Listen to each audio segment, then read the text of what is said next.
एक नगर में एक साधु रहता था। वह रोजाना गांव के सभी घरों में भिक्षा लेने के लिए जाया करता था।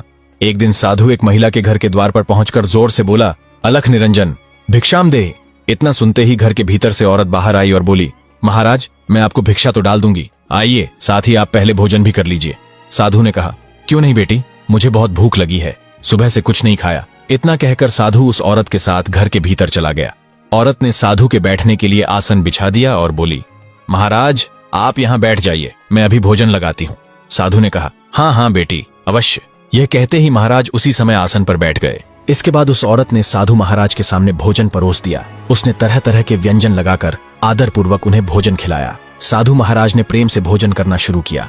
भोजन करने के बाद उस औरत ने भीतर से चांदी के 2 सिक्के लेकर आई और साधु से कहा, ये लो महाराज जी, आपकी दक्षिणा। साधु ने वह दक्षिणा स्वीकार कर ली और औरत ने श्रद्धा अनुसार साधु को प्रणाम किया। साधु ने उसे आशीर्वाद दिया और कहा, भगवान तुम्हारा भला करे। इतना कहकर साधु वहां से निकल पड़े। उस साधु के पास न तो कोई घर था और न ही रहने के लिए कोई स्थायी स्थान। वह जहां भी जाता, जहां भी उसे जगह मिल जाती, वहीं अपना ठहराव कर लेता और वहीं रुक जाता था। उस साधु के पास बांस की एक लाठी थी। बांस की होने के कारण वह लाठी अंदर से पूरी तरह खोखली थी। साधु ने उस लाठी के दोनों सिरों पर ढक्कन लगाए हुए थे। साधु ने ढक्कन खोलकर उसमें वे दोनों चांदी के सिक्के डाल दिए और फिर से ढक्कन बंद कर दिया। इसके बाद वह आगे की ओर चल पड़ा। गांव के हर घर के द्वार पर पहुंचकर वह जोर से बोलता, अलख निरंजन, भिक्षाम देहि। गांव के सभी लोग उस साधु को श्रद्धा से दान देते। कोई आटा डालता, कोई गेहूं देता और कोई दक्षिणा में चांदी के सिक्के थमा देता। इसी प्रकार साधु जहां भी जाता, उसे दक्षिणा के रूप में जितने भी चांदी और सोने के सिक्के मिलते, वह सब अपनी लाठी में डाल देता था। एक दिन साधु के मन में विचार आया, क्यों न मैं भी अपने हाथों से कुछ दान पुण्य करूं, तीर्थ जाऊं, स्नान करूं, ताकि मेरे सारे पाप धुल जाएं, गरीबों को सोने चांदी के सिक्के बांट दूं। फिर उसने सोचा, शायद भगवान मुझ पर भी कृपा करें, मुझे इस साधु जीवन से मुक्त कर दें और एक सुखी गृहस्थ जीवन दें, जहां मुझे पत्नी मिले और संतान सुख प्राप्त हो और मैं भी एक सुखी गृहस्थ जीवन जी सकूं। यही सोचते सोचते साधु महाराज एक गांव से दूसरे गांव पैदल चलते रहे। चलते चलते शाम हो गई, लेकिन हरिद्वार अभी दूर था। रास्ते में उन्हें एक आदमी मिला। साधु ने उससे कहा, भाई, मुझे बहुत तेज भूख लगी है, कृपया मुझे 10 रुपये दे दो ताकि मैं भोजन कर सकूं। उस आदमी ने साधु से कहा, महाराज, मैं भी एक गरीब आदमी हूं, लेकिन मैं आपको अपने घर ले जाकर भोजन करा सकता हूं। साधु महाराज ने कहा, ठीक है, लेकिन मुझे रात भर ठहरने के लिए भी कोई जगह चाहिए। तब उस आदमी ने उत्तर दिया, महाराज, आप मेरे घर पर ही रुक जाइए और सुबह होते ही आप रवाना हो जाना। इसके बाद साधु महाराज और वह आदमी दोनों घर की ओर चल पड़े। घर पहुंचकर साधु महाराज ने अपनी लाठी कमरे के कोने में रख दी और पास की चारपाई पर बैठ गए। फिर साधु महाराज ने उस आदमी से कहा, यदि मैं कहीं भी जाने के लिए उठूं तो मेरी लाठी को हाथ मत लगाना। उस आदमी ने कहा, ठीक है महाराज। इसके बाद उस आदमी ने साधु महाराज को भोजन और पानी कराया और सोने चला गया। साधु महाराज भी उसी चारपाई पर सो गए। दिन भर की थकान के कारण साधु महाराज की आंखें बंद होते ही नींद आ गई। देखते ही देखते सुबह हो गई और साधु महाराज सुबह 5 बजे ही उठ गए। उसी समय वह आदमी भी उठ गया। उसने साधु महाराज से कहा, महाराज, जाने से पहले स्नान कर लीजिए। तब साधु महाराज ने कहा, मैं हरिद्वार जाकर ही गंगा में स्नान करूंगा। उस आदमी ने कहा, ठीक है महाराज। इसके बाद साधु ने कहा, मैं लघु शंका व दीर्घ शंका से निवृत्त होकर आता हूँ, तब तक तुम खाने पीने का इंतजाम कर लो, मैं भोजन करके हरिद्वार के लिए रवाना हो जाऊंगा। उस आदमी ने कहा, ठीक है महाराज, मैं अभी अपनी पत्नी से कह देता हूँ कि आपके लिए गरम गरम भोजन बना दे। इतना कहकर साधु वहां से लघु शंका व दीर्घ शंका के लिए चले गए और अपनी बांस की लाठी कमरे के उसी कोने में भूल गए। उस आदमी ने अपनी पत्नी से कहा, सुनो, साधु महाराज के लिए भोजन बना दो, उन्होंने कहा है कि भोजन करके वे रवाना हो जाएंगे। तब उसकी पत्नी ने कहा, ठीक है, अभी बना देती हूँ, लेकिन पहले मैं उस कमरे की सफाई कर लूं, वह कमरा गंदा पड़ा है। उस आदमी ने कहा, ठीक है, सफाई करने के बाद भोजन बना देना। इतना कहकर वह स्त्री साधु महाराज वाले कमरे में चली गई और सफाई करने लगी। जब वह झाड़ू लगा रही थी तो झाड़ू लगाते समय उसकी झाड़ू उस बांस की लाठी से टकरा गई। लाठी जमीन पर गिर पड़ी और उसमें भरे सोने चांदी के सिक्कों ने सिक्कों की आवाज सुनकर उस स्त्री ने सोचा, जरूर इसके अंदर कुछ न कुछ है। तभी उसने उस बांस की लाठी का ढक्कन खोल लिया। ढक्कन खोलते ही उसकी आंखें फटी की फटी रह गईं। उसने अपने पति को जोर से आवाज लगाई, सुनो, जल्दी से इधर आओ। इतना सुनते ही वह आदमी उस स्त्री के पास आ गया और बोला, क्या हुआ? औरत ने कहा, हम दोनों मेहनत करते हैं, फिर भी हमारे पास इतना धन नहीं है, लेकिन इस साधु की लाठी में देखो, चांदी और सोने के सिक्के भरे हैं, क्या पता इसके अंदर और भी क्या क्या हो, सोने चांदी के गहने भी हो सकते हैं। इतना कहकर औरत बोली, क्यों ना हम साधु को कुछ दिन यहीं रख लें। आदमी ने कहा, हाँ क्यों नहीं। औरत ने लाठी में सिक्के वापस डालकर फिर से ढक्कन लगा दिया और उसे उसी कोने में रख दिया। थोड़ी देर में साधु बाहर आया। आदमी ने कहा, महाराज, आप हरिद्वार जा रहे हैं, लेकिन आप बहुत थक गए होंगे, आपके पैरों में दर्द भी होगा, आप 2-3 दिन यहीं आराम कर लीजिए। साधु ने कहा, ठीक है भाई, जैसा तुम कहो। इसके बाद साधु रोज भिक्षा मांगने जाता और लौटकर उसी घर आ जाता। इसी तरह 2-3 दिन बीत गए। तब औरत के मन में पाप जाग उठा। उसने आदमी से कहा, हम एक साथ इतने सारे सिक्के नहीं निकाल सकते, क्यों ना तुम किराए पर गाड़ी लेकर आओ, थोड़े से सिक्के गाड़ी वाले को किराए के रूप में दे देंगे और साधु से कह देंगे कि हम तुम्हें स्नान कराने के लिए हरिद्वार इसी गाड़ी में ले जा रहे हैं। इसके बाद साधु गांव में भिक्षा मांगने गया हुआ था। जब वह घर लौटा तो उस औरत और आदमी ने उससे कहा, हम गाड़ी लेकर आ गए हैं, आप हमारे साथ चलिए, गाड़ी में बैठिए और हरिद्वार जाकर स्नान कर लेना। साधु महाराज ने कहा, मैं तो सिर्फ पैदल ही जाऊंगा, तभी मुझे मेरा फल मिलेगा। इतना सुनते ही वह आदमी और औरत दोनों साधु महाराज से जबरदस्ती करने लगे। बोले, नहीं नहीं महाराज, आप हमारे साथ चलिए, गाड़ी में बैठिए जल्दी। तब साधु महाराज ने कहा, ठीक है, तो फिर मेरी लाठी कहाँ है? औरत ने कहा, महाराज, आपकी लाठी अंदर ही रखी हुई है, उसका क्या करेंगे, यहीं रहने दीजिए। ऐसा कहकर उन्होंने साधु को धक्के से जबरदस्ती गाड़ी में चढ़ा दिया और गाड़ी लेकर हरिद्वार की ओर चल पड़े। सुबह से शाम हो गई और वे हरिद्वार पहुंच गए। सुबह होते ही वे तीनों स्नान करने के लिए गंगा घाट गए। औरत और आदमी ने साधु से कहा, चलिए महाराज, गंगा में डुबकी मारते हैं और स्नान करते हैं। इतना कहकर उन्होंने साधु को आगे कर दिया। जैसे ही साधु महाराज स्नान करने के लिए गंगा के किनारे सीढ़ियों पर खड़े हुए, तभी उन दोनों ने साधु महाराज को पानी में धक्का दे दिया। साधु महाराज डूबते रहे और बचाओ बचाओ चिल्लाते रहे, लेकिन औरत और आदमी दोनों साधु को डूबते हुए देख रहे थे।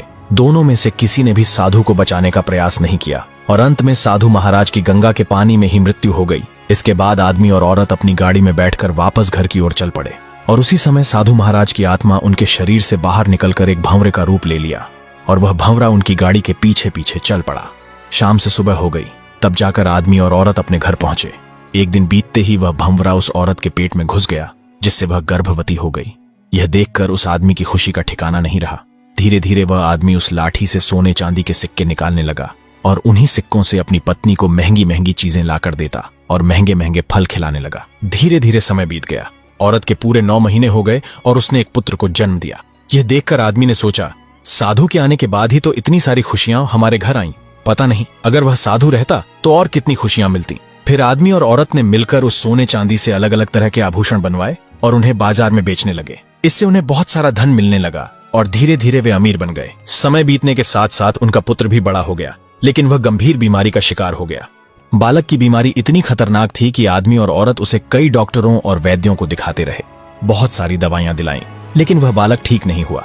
दोनों अपने बालक की देखभाल करते करते पूरी तरह थक चुके थे और सोने चांदी से बने गहने बेचकर जो भी पैसा उन्होंने कमाया था वह सब उस बालक की बीमारी पर खर्च हो गया। साथ ही साधु महाराज की लाठी में जो भी सोने चांदी के सिक्के थे वे भी पूरी तरह समाप्त हो गए।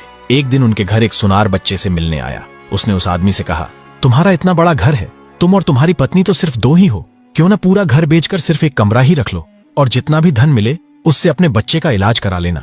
क्या पता ऐसा करने से तुम्हारा पुत्र पूरी तरह ठीक हो जाए। इतना सुनकर आदमी ने सुनार से कहा, ठीक है मित्र, ऐसा ही करता हूँ। इसके बाद वह आदमी गांव के सबसे अमीर व्यक्ति के पास गया और सिर्फ एक कमरा छोड़कर अपना पूरा घर उसे बेच दिया। बहुत सारे पैसे लेकर वह वापस अपने घर आ गया। सब कुछ करने के बाद उस आदमी ने सोचा कि क्यों ना अपने बेटे का इलाज किसी जाने माने पंडित से पूछ लिया जाए, क्या पता उन्हें इस बीमारी का कोई उपाय मालूम हो। यह सोचकर वह तुरंत एक विद्वान पंडित के पास गया। पंडित के चरणों में प्रणाम करके आदमी बोला, महाराज, मेरा एक बालक है, वह बहुत दिनों से बीमार है। हमने उसे कई जगह दिखाया, बहुत दवाइयां दिलवाई, लेकिन कोई लाभ नहीं हुआ। वह ठीक होने का नाम ही नहीं ले रहा। यह सुनकर पंडित ने कहा, तुम्हारा बालक पूरी तरह ठीक हो जाएगा, लेकिन यह एक विशेष विधि से ही संभव है। आदमी ने कहा, जरूर महाराज, कृपया बताइए, हम वह विधि अवश्य अपनाएंगे।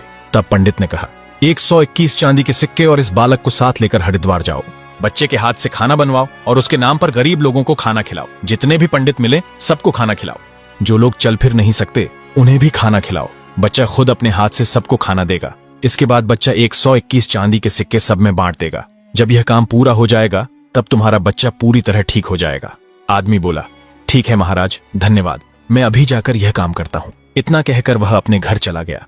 घर जाकर उसने अपनी पत्नी से कहा, साधु महाराज ने बताया है कि हमें 121 चांदी के सिक्के इकट्ठे करके इस बालक के हाथों ब्राह्मणों को भोजन कराना है और उन्हीं 121 सिक्कों को बालक के हाथों से बांटना है, तभी हमारा बेटा ठीक होगा।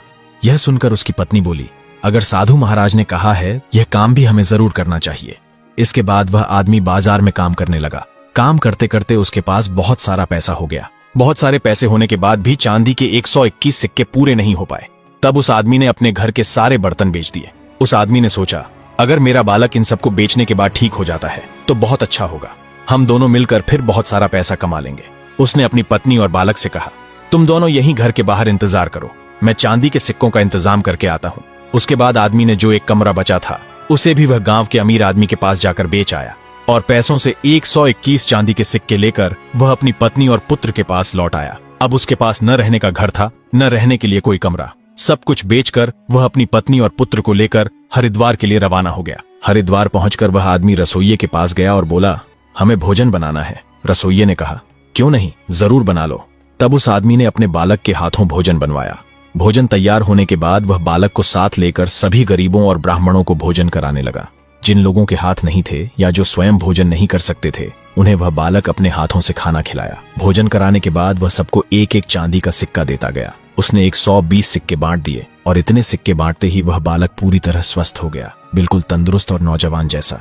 अपने बेटे को इस अवस्था में देखकर उस आदमी की खुशी का ठिकाना नहीं रहा। उसने सोचा, साधु महाराज ने बिल्कुल सही कहा था, मेरा बेटा पूरी तरह ठीक हो गया है। अब तक जितने भी पैसे लगे हैं उन्हें हम दोनों मिलकर फिर कमाएंगे। चिंता की कोई बात नहीं है, अगर हम दोनों साथ मिलकर मेहनत करेंगे तो हमारे पास बहुत सारा धन होगा। इसी बीच एक चांदी का सिक्का बचा रह गया। तभी एक पंडित वहां आया और बोला, मुझे बहुत भूख लगी है। तब बालक ने उसे भी भोजन कराया और एक चांदी का सिक्का दे दिया। इस तरह पूरे 121 चांदी के सिक्के ब्राह्मणों और गरीबों में बांट दिए गए। इतना काम पूरा होने के बाद आदमी ने अपने बेटे से कहा, चलो बेटे, अब घर चलते हैं, अब तुम पूरी तरह स्वस्थ हो चुके हो। तब बालक ने कहा, कौन सा घर, किसका घर? मेरा कोई घर नहीं है, मैं वही साधु हूँ जो तुम्हारे घर भोजन करने और एक रात रुकने आया था। लेकिन तुम दोनों ने मिलकर बहाने से 2-3 दिन रोककर मुझे जबरदस्ती गाड़ी में बैठाया और स्नान कराने के बहाने हरिद्वार लाकर गंगा में धक्का दे दिया, जिससे मेरी मृत्यु हो गई। ये सब तुमने मेरी लाठी में रखे सोने चांदी के सिक्कों के लालच में किया था। तुम और तुम्हारी पत्नी दोनों पैसों में अंधे हो चुके थे। तुम्हारे मन में धन का लालच जाग चुका था। तुम दोनों मुझे पानी में धक्का देकर वापस घर चले गए। इसके बाद तुम्हें पुत्र की प्राप्ति हुई और तुमने सोचा कि साधु को गंगा में धक्का देकर तुम्हें पुण्य मिला है, लेकिन असली फल तो अब मिल रहा है। तुम दोनों ने मिलकर मुझे पानी में धक्का दिया और चले गए, और उसी समय मैं भंवरा बनकर तुम्हारी पत्नी के पेट में घुस गया। उसी से उसका गर्भ धारण हुआ। और एक बात सुन लो, तुमने मुझे पानी में धक्का देकर मारा था, लेकिन अब देखो मैं तुम्हें किस तरह मारता हूँ। तुम ऐसे ही भीख मांगते रहोगे जैसे मैं भीख मांगता था। तुम 7 जन्मों तक दर दर भटकते रहोगे। तो दोस्तों, अगर आप अच्छे कर्म करोगे तो आपको अच्छा फल मिलेगा, और अगर बुरे कर्म करोगे तो उसका बुरा फल भी जरूर मिलेगा। दोस्तों, आपको यह कहानी कैसी लगी? कमेंट में अपनी राय जरूर दें। मिलते हैं अगली ऐसी ही कहानी के साथ।